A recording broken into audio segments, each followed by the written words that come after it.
Hello everyone, हमारी अपनी पाठशाला में आप लोगों का स्वागत है। फिर से हम लोग आज एक इम्पॉर्टेंट टॉपिक लेके आए हैं जो करंट अभी के एग्जामिनेशन के लिए काफ़ी इम्पॉर्टेंट है। वो है अभी हाल ही में आया हुआ था एक सुपर साइक्लोन जिसका नाम था अम्फान, जो भारत, बांग्लादेश समेत कई राज्यों में काफ़ी तबाही मचाया। तो ये न्यूज़ जो है ये आगामी यूपीएससी या अदर पीसीएस एग्जामिनेशन के लिए काफ़ी इंपॉर्टेंट है। क्यों इंपॉर्टेंट है, पहले ये समझ लें कि क्यों इस न्यूज़ से एग्जामिनेशन वालों को इंटरेस्ट होगा। पहला, इसमें आप कह सकते हो कि ये ज्योग्राफी जो आपका बेसिक फंडामेंटल टॉपिक्स है, ज्योग्राफी का एक इंपॉर्टेंट टॉपिक है, साइक्लोन या विंड्स उससे कनेक्टेड है। दूसरा, डिजास्टर मैनेजमेंट से ये कनेक्टेड है, जो यूपीएससी के मेंस के पेपर में एक कंप्लीट टॉपिक, एक पेपर ही है। तो एग्जामिनेशन पॉइंट ऑफ व्यू से देखा जाए तो अम्फान इंपॉर्टेंट केवल नहीं है, अम्फान से रिलेटेड जैसे कि अब हम इसमें बात करना शुरू करेंगे तो आप लोग से अनुरोध रहेगा कि पूरा वीडियो जरूर देखें। आप अम्फान के विषय में अगर बताया जाए तो अम्फान एक सुपर साइक्लोन का नाम दिया गया, एक सुपर साइक्लोन था। तो पहला क्वेश्चन यहीं से उठता है कि सुपर साइक्लोन क्यों। इसी से फिर आपका क्वेश्चन एराइज होता है कि साइक्लोन फॉर्म कैसे करते हैं।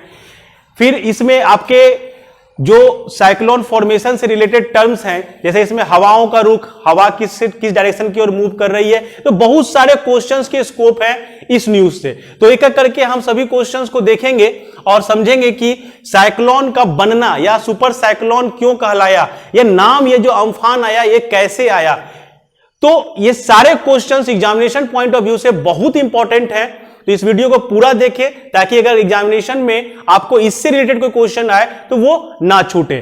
तो सबसे पहले हम लोग बात करेंगे इस सुपर साइक्लोन अम्फान के विषय में, जिसको कहा जाता है ये एक ट्रॉपिकल साइक्लोन है। पहला वर्ड यही से तुम्हारा क्वेश्चन शुरू हो जाता है कि ट्रॉपिकल साइक्लोन है। तो ट्रॉपिकल साइक्लोन किसे कहते हैं, अगर इसको समझना चाहें हम लोग तो ऐसे समझेंगे, ये हमारा अर्थ है, अर्थ पर ये हम लोग जानते हैं कि ये इक्वेटर है, इसके ऊपर दो लाइन आप कहते हैं इसको Tropic of Cancer and Tropic of Capricorn. तो ये जो पोर्शन है, ये आप अपर पार्ट जो है that is called north hemisphere, और नीचे वाला पार्ट जो कहलाता है वो कहलाता है साउथ हेमिस्फीयर। तो ट्रॉपिकल साइक्लोन मतलब क्या हुआ कि ये जो पोर्शन आपका है, ये वाला portion that is called tropical. इस एरिया में जो भी साइक्लोन आएंगे that is called tropical cyclone. तो आपका एक क्वेश्चन यहां से बनता है कि ट्रॉपिकल साइक्लोन किसे कहेंगे। तो आप कह सकते हैं कि ट्रॉपिक ऑफ कैंसर और ट्रॉपिक ऑफ कैप्रिकॉर्न के आसपास जो भी हमारे साइक्लोन फॉर्म होते हैं उसको हम लोग कहते हैं आपका ट्रॉपिकल साइक्लोन। उसमें अगला क्वेश्चन जो एग्जामिनेशन पॉइंट ऑफ व्यू से है वो काफी इंपॉर्टेंट रहेगा कि इस नॉर्दर्न हेमिस्फीयर और साउदर्न हेमिस्फीयर में हवाओं का डायरेक्शन किस प्रकार रहता है। हवाओं का डायरेक्शन इस दोनों पोर्शन में किस प्रकार रहता है, अगर इसको हम लोग समझना चाहें तो वो आप ऐसे याद रख सकते हैं कि ये आपका नॉर्थ पार्ट है और ये आपका साउथ पार्ट है। तो इस पोर्शन में आपका जो मूवमेंट होता है वो होता है हवाओं का एंटी क्लॉकवाइज और इसमें होता है क्लॉकवाइज। तो अगर ऐसे समझे हम लोग तो ये है आपके हवाओं का रुख नॉर्दर्न में और ये है आपके साउदर्न में। तो आप देखेंगे कि दोनों तरफ से हवाओं का रुख जो है इस पोजीशन पे आकर प्लेन हो जा रहा है। एक upper part anti clockwise move कर रहा है, लोअर पार्ट क्लॉकवाइज मूव कर रहा है। तो इक्वेटर पर जो मूवमेंट होगा वो क्या होगा, वो एकदम प्लेन होगा, एक लाइन में, एक स्ट्रेट लाइन में होगा। तो आपका याद रखना है आपको कि अम्फान जो है वो ट्रॉपिकल साइक्लोन था। दूसरा क्वेश्चन इसी से राइज करते हैं, सुपर साइक्लोन क्यों कहा गया। तो साइक्लोन जो होते हैं उसमें हवाओं का जो स्पीड होता है वो नॉर्मली होता है 70 to 90 किलोमीटर पर आवर। जो साइक्लोन में हम लोग नॉर्मली जानते हैं कि साइक्लोन है, तो साइक्लोन में जो हवाओं का स्पीड होगा वो होगा 70 से 90 किलोमीटर प्रति घंटे। सुपर साइक्लोन क्यों कहा जाता है कि जब हवाओं का स्पीड 200 किलोमीटर पर आवर या उससे ज्यादा होना शुरू हो जाए तो उसका नाम दिया जाता है सुपर साइक्लोन। तो इस केस में जो स्पीड ऑफ विंड था वो आपका 200 के आसपास का था, तो इसका नाम दिया गया सुपर साइक्लोन। नेक्स्ट क्वेश्चन जो आपका यहां से बनेगा वो बनेगा कि साइक्लोन फॉर्मेशन कैसे होता है, या साइक्लोन फॉर्मेशन से रिलेटेड आपको एग्जामिनेशन में क्वेश्चन मिलेंगे। तो इसको समझना चाहेंगे पहले हम लोग कि साइक्लोन बनता कैसे है, और अगला क्वेश्चन जो बन रहा है इसमें कि साइक्लोन जो था वो स्ट्राइक किया इंडिया को और बांग्लादेश को। तो क्वेश्चन फिर से यहां पे आता है कि इंडिया को अगर कोई साइक्लोन स्ट्राइक करता है तो वो हमेशा ईस्टर्न घाट को ही क्यों स्ट्राइक करता है। मतलब आप देखोगे कि आपका जो साइक्लोन का आपका जो स्थिति थी वो इस पोजीशन को ही स्ट्राइक किया जाता है, ईस्टर्न घाट को ही स्ट्राइक करता है साइक्लोन, इस पार्ट को नहीं करता है। तो अम्फान की वजह से मैं अगर पूछा जाए अगला क्वेश्चन तो वो होगा कि जब इस तरह के साइक्लोन आते हैं तो भारत को अगर प्रभावित कर रहे हैं तो वो जनरली आपको मिलेंगे कि वो इंडियन ओशन में उत्पन्न होने वाले साइक्लोन होंगे या तो बे ऑफ बंगाल में। तो सवाल है कि क्यों ऐसा हुआ, इसी में क्यों हो रहा है। दूसरा सवाल बनता है यहां से कि अगर वो साइक्लोन है तो वो आपके हमेशा इस ईस्टर्न पार्ट को ही प्रभावित ज्यादातर करते हैं। आपका पश्चिम बंगाल हो गया, उड़ीसा हो गया, तो ये ईस्टर्न पार्ट जो आपके हैं उसी को प्रभावित कर रहा है। ऐसा होता क्यों है अगर हम समझना चाहें तो क्वेश्चन यहां से ये बना। तो क्वेश्चन बनता है, इसको आप समझिए इस तरीके से कि अगर हमको अब ये समझना है तो अब हम समझेंगे कि साइक्लोन हमारा बनता कैसे है और इसमें क्या क्या प्रक्रियाएं हैं। अगर इसको समझना शुरू करें तो ये मेरा अर्थ था, ये इक्वेटर था, ये आपका कैंसर और ये कैप्रिकॉर्न था। तो यहां पे ध्यान देना है कि जो हवाओं का यहां पे डायरेक्शन था वो था इसमें एंटी क्लॉकवाइज और ये इसमें था क्लॉकवाइज।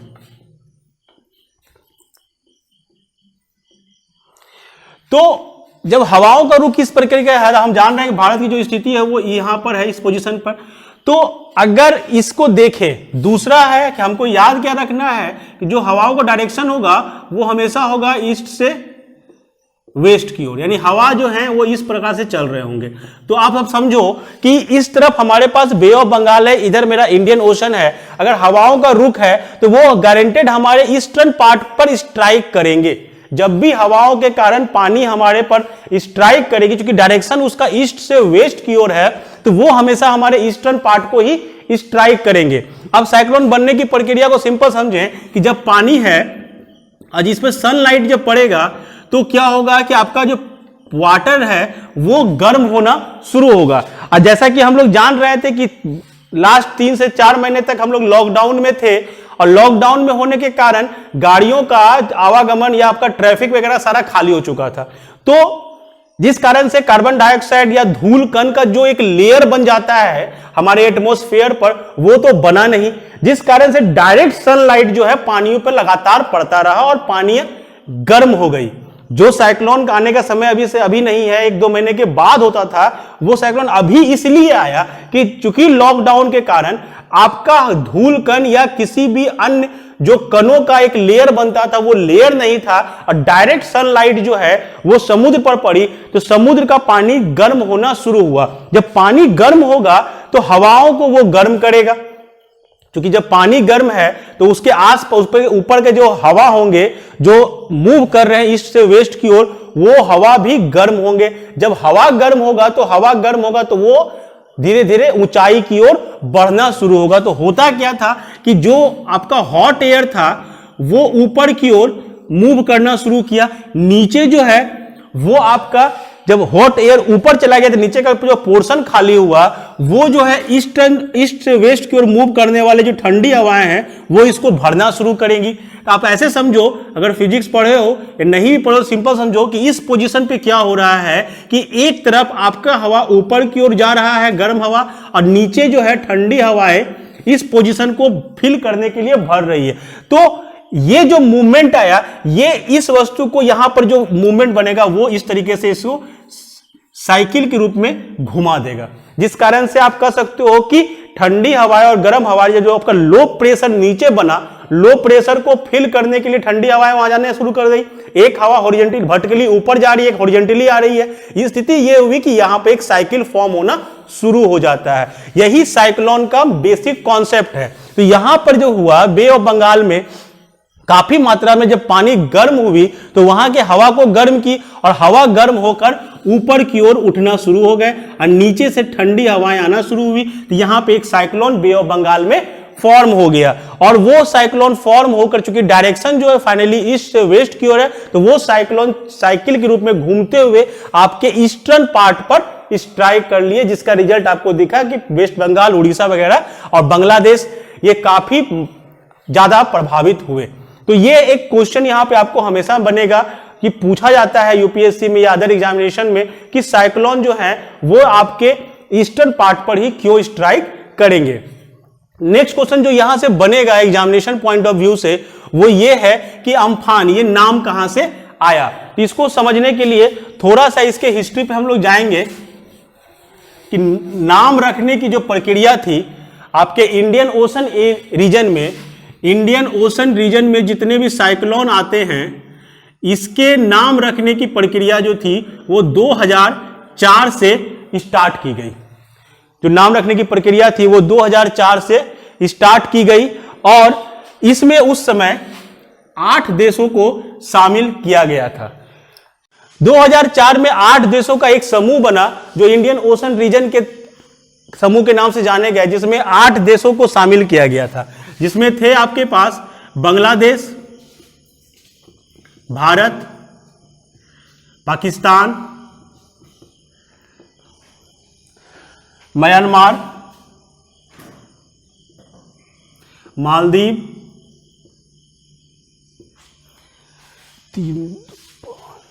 ओमान, श्रीलंका और थाईलैंड। इन 8 देशों का एक समूह बना और 8 देशों ने 8 नाम दिए और 8 नाम जब सभी देशों ने दी, टोटल मेरे पास टोटल 64 नाम हो गए।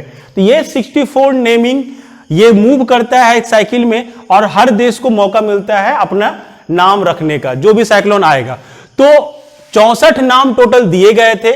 अम्फान जो था आपके लिए इंटरेस्टिंग रहेगा, ये टॉप इंपॉर्टेंट है कि अम्फान जो नाम था ये 64 नामों की जो सूची थी उसमें वो अंतिम नाम था, यानी कि वो लास्ट नाम था, 64वां नाम था अम्फान, जो दिया गया थाईलैंड के द्वारा, जिसका मीनिंग थाई लैंग्वेज में अम्फान का मतलब होता है स्काई, आकाश।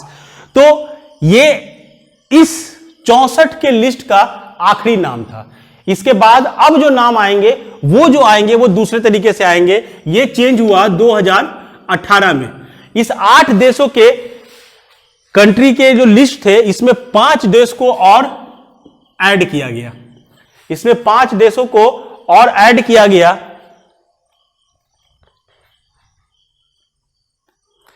जिसमें ईरान, कतर, यूएई, सऊदी अरब और अमन को शामिल किया गया। तो ये 5 देश टोटल और इस 8 के ग्रुप में शामिल किए गए, यानी टोटल जो अब जो हो गया वो समूह जो है वो 13 देशों का है। अब 13 देश फिर से 13 नाम देंगे तो टोटल जो आपके पास अब लिस्ट बना है वो बना है 169 का, यानी अब वो 169 नामों की सूची, फ्रेश लिस्ट तैयार हो गई। यानी इसके बाद जो आएगा तूफान, कोई भी साइक्लोन अगर आता है तो वो अब उसका जो नोमेनक्लेचर होगा वो इस 169 नामों से स्टार्ट होगा। तो आपके लिए यहां पे इंपॉर्टेंट रहेगा, अम्फान वर्ड से अगर क्वेश्चन आता है तो क्वेश्चन ये आपको याद रखना है कि अम्फान जो नाम है ये थाईलैंड के द्वारा दिया गया था, जिसका मीनिंग होता है आकाश। ये 2004 में जो बनी थी 8 देशों की कमिटी, उस 8 देशों द्वारा जो टोटल नाम 64 नाम दिए गए थे उसका ये आखिरी नाम है।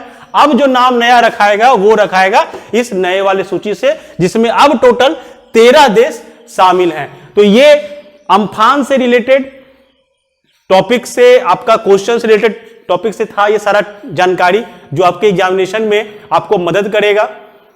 हमारे साथ जुड़े रहें। हम लोग अब करंट अफेयर के टॉपिक्स में और भी जो न्यूज अभी लगातार चल रहे हैं उस पर हम लोग डेली अपडेट देते रहेंगे, और एग्जामिनेशन पॉइंट ऑफ व्यू से वो कैसे इंपॉर्टेंट है और कौन कौन सी चीजें आपको उसमें जाननी चाहिए ये आपको हम लोग बताते रहेंगे। हमारे साथ जुड़े रहे हमारी अपनी पाठशाला में। Thank you.